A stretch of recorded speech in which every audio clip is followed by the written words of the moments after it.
ahead and tell us what's going on. Okay. Good morning. Assistant Chief Melanie Rucker, Minneapolis Fire. About 4 a.m., fire crews were dispatched to 1505, 1503 Central Avenue Northeast. Upon arrival, they found a large abandoned warehouse commercial building with a large amount of fire visibly showing already upon arrival. It was shooting through the roof. And it was already impinging on the adjacent structure to the east of the building. Fire crews had difficulty even getting close to the building. There are several tires discarded in this alleyway through here. And then you have surrounding railroads and other buildings that they had to get through to lay lines. And so it was a defensive attack. When they arrived, they put up, we have, I believe, 4 aerial water towers spraying large amounts of water on the buildings. It is currently about 4 commercial buildings that are on fire. Several of them have already collapsed.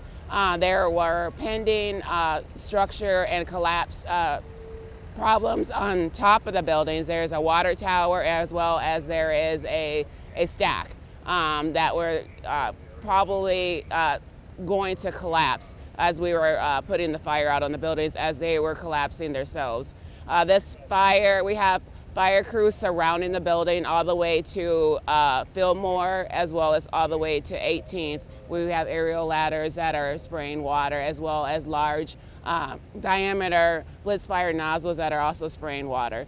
At this point, we are working diligently to put the fire out. There's no pending fire spread to any other buildings right now that we are aware of. We are making good progress. The railroad BNSF just moved their train from in the vicinity of the fire. It was confirmed that the rail cars were empty.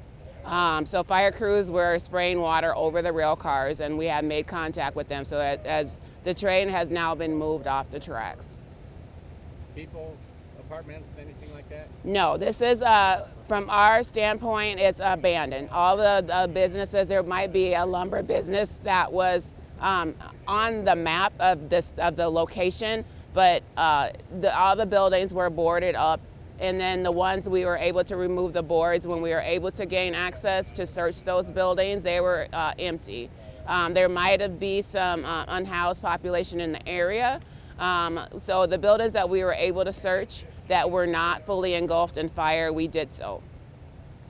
And we were hearing also difficulty because there's no really hydrants close by. Yeah, so hydrants were far away and long lays, and some of the hydrants were dead. We're not giving us enough water pressure for as many aerial ladders that we have. So we had to make sure we were on different mains for this amount of water that we needed to spray and put out this fire.